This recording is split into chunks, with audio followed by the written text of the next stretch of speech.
Hey guys, welcome back to another episode of Structurally Sound. Welcome back.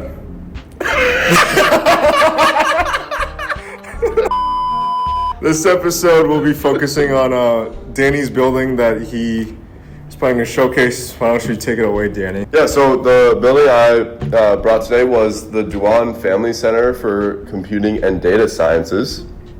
It's a Boston University building in Boston, obviously right along the Charles River.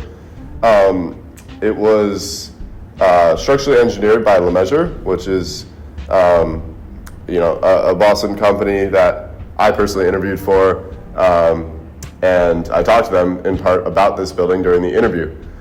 So the building was opened December 8th of 2022. It's 19 stories tall, reaching 305 feet tall, and it's around 345,000 square feet. So I'm looking at an image of the, and by the way, we'll be showing images probably in the video or whatever. But I'm looking at it. I'm sure everyone that goes to Northeastern probably knows about this building. Yeah. I know it as the Jenga building. I've been in there a couple of times. I'm sure you have too. I have indeed. But when you look at it, it is like in the most simplest form. It kind of just looks like a bunch of blocks kind of stacked up on each other. Yeah. If I'm counting correctly, it looks like. What does that look like? Is that one you think that counts? Yeah, maybe like 1, 2, 3, 4, 5, like 7. 6, 7. Yeah. So obviously there's not like 19 blocks. Part of that was I was reading about, and each of the blocks kind of represents in size the traditional New England 3-story building that you see all over Boston. So they're about 3 stories each, which kind of adds up properly.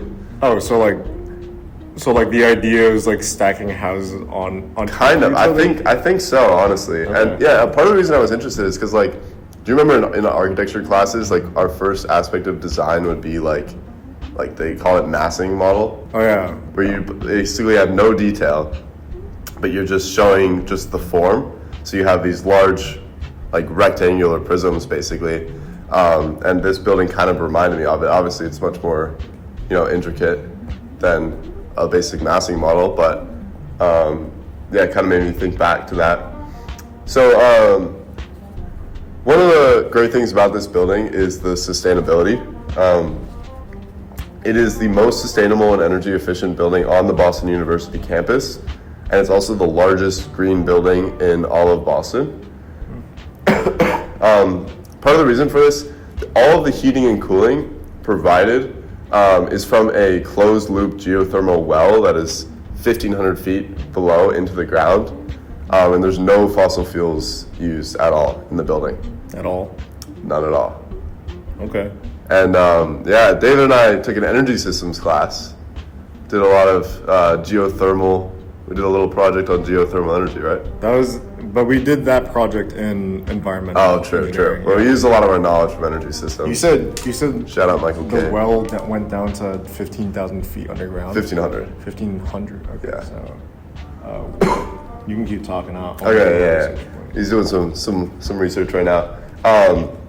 Also, I don't know if you guys could see on the building, but there's some shades that mitigate the solar heat gain, because obviously with these massive windows, the solar heat gain can be a lot, which puts a lot of load on the air conditioning, which uses energy, so that's helpful. There's also carbon reduction throughout the building, saving over 2,000 tons of CO2. Also, in our materials class, David, we learned a lot about Portland cement, concrete, how Portland cement really dominates, that's what almost all concrete is made out of. And that's not fantastic for the environment, because the rest of the concrete is just rocks, basically, and water. Well, it's not good for the environment because of the way it's made, right? Yeah. So the cement, which is also kind of just rocks, but the Portland cement is really it gets blasted, right? Yeah, I think, and also in a kiln. Yeah, in a kiln. You make. Wait, what did you make? We'll get back to you on that. Next episode. Yeah, next episode. You gotta tune in next episode. Yeah, Stay till the end. But anyway, up to 70% of the Portland cement has been replaced by a more sustainable material in the concrete in this building.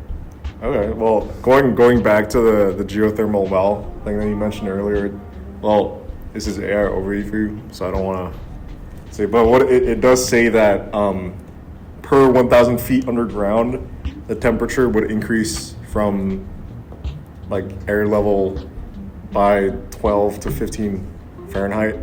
So if we're going by that rule, like right now, it's like, I mean, it's like 60. It's like, geez, it's like what is it, like 55 degrees out right now? It's like cold, isn't it? Yeah, it's kind of chilly. So like 1,000 feet below, it's like 70, but like plus 500, so it's like 80. 75, 80. Yeah, That's pretty. Yeah, that's warm. That's Warm enough to pretty heat a good, building yeah, for that's pretty sure. Another thing is the construction. Obviously, quite a interesting and difficult building to construct. Dave, if you want to pull up the LeMessurier image of that was while it was under construction, right there. Yeah. So, one thing is that you can kind of see, but they have a lot of exposed trusses, which I thought was interesting because often like the structural elements are more hidden or like not like. I don't know. It was interesting. Not too aesthetically pleasing to Yeah. most. So it's cool that that's like kind of celebrated as part of like the architecture behind the building, I guess. Yeah, I mean, like I think like the building in itself is just super. It's almost like super robust. Like it doesn't look like it should exist, but it kind of does. It doesn't like fit in, but I almost think that was like, I don't know, kind of an intent almost. Like it really does stand out from like there's no New England style architecture there at all. It feels almost not real. Like look at there's this image of the building like part of like a skyline, and it does not look like anything No, it does else. not fit in. It's definitely striking, especially like when you're crossing the Harvard Bridge or any of those bridges along Charles, and you're looking back. It's crazy. But yeah, when you're constructing a building right along the Charles River, like flooding is always kind of a concern. And this building specifically was built 3 feet above the elevation of the Charles River Dam. So it's like overly ensured the safety in case of a sudden storm surge. And then one of the interesting things about construction that LeMessurier highlighted to me is that the building is quote unquote floating on clay. Typically, there's different kind of foundations and footings and ways to secure a building to the earth, but typically for a building of this size, you're digging a deep foundation that extends, a couple hundred feet into the ground. Instead, they use a mat foundation, and the building is almost floating on the clay below. So did they like? Is there no like real concrete like footing? Yeah, there's no like. It's not like completely structurally attached per se. Like it doesn't sound. It sounds great. not great, but I mean, like going back to what is it? Geotech. We covered like soil settlement and clay consolidation. I'm sure one way they kind of counteracted the settlement is by preloading the clay. That's a thing you can do. Yes. You want to increase that pre-consolidation pressure. Yeah. Strengthens up that soil. Look into more of that. Yeah, definitely check out some geotech. Yeah. I found that interesting because they did say it actually kind of helped with the stability and obviously saved the project over $5 million. A big reason about this is that all of the volumes and the rectangles are all centered around one core, and that core, which you can see on the screen now, has a central staircase which runs throughout the building, and this really connects all the layers into one, and it also helps to center the weight of the building and prevent swaying due to like wind or seismic load. And I think also the staircase almost it creates collaborative spaces because with all these different large form spaces that the rectangles create, it's a lot of openings and a lot of maker spaces and places for the students to just work together. And there's a lot of research in that building as well.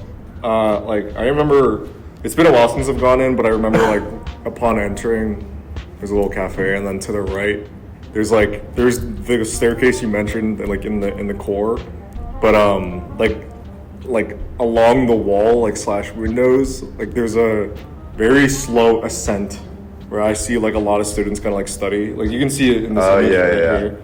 I always like that where you can choose to either go up the stairs like to get to where you need to go, or like you can leisurely look for a little place to study with everyone else. We like kind of have that in Curry, where it goes down and there's like the ramp and a few stairs and there's like a few seats, but it's nowhere near the same level. Yeah. You know what I'm talking about though? No, but Okay. I'll think about it. But like something I actually do wonder, because you mentioned that there is it makes sense that there is a central core in the building, because I have no idea how else it would stand. But Yeah. I was wondering when I was looking at the building from the outside, like if there's one like main elevator shaft that goes throughout all of it, or if like there are multiple elevators that you need to go to from one floor and then cross like that whole kind of like box and then get onto another one. I'm honestly not sure. I'd imagine that it's more centralized. Especially because like with elevators, obviously you need an elevator for a large building, but you're also designing with like disabilities in mind and having to traverse the entire floor to go to a different elevator. It seems impractical. But I'm not sure. It's a good question. So yeah, I think that's mostly covered the Duan Family Center. Shout out LeMessurier for the structural engineering behind it. They did some great buildings in the area. I mean, yeah, I think this place, the Jenga building, like if you were to ask me, that's probably like the most interesting building nearby us. I know like ISEC and EXP are like the nice buildings on Northeastern's campus, but I kind of do prefer the Duan Family Center. It's definitely cool, but you can see like the similarities between them. First of all, like the modern architecture and engineering, but also ISEC and EXP do a lot of sustainability things as well. And like the little, I don't know what to call them really, but like kind of the metal shades. On like ISEC it's like fins outside. The fins, yeah, that's a good term. Those like also help with the solar heating. Yeah. It kind of like diffuses the heat like naturally. There's no like it's not like, I know for ISEC it was planned for the fins to actually rotate depending on but the it didn't sun actually position. happen, right? But but it being stationary is already like good works. enough. Yeah. All right. Well, thanks for listening, and hope you tune in for the next episode. Yeah, tune in for the next episode, because David's gonna bring some big David bridges. I'm gonna talk about bridges. So that's been episode 2 of the Structurally Sound podcast.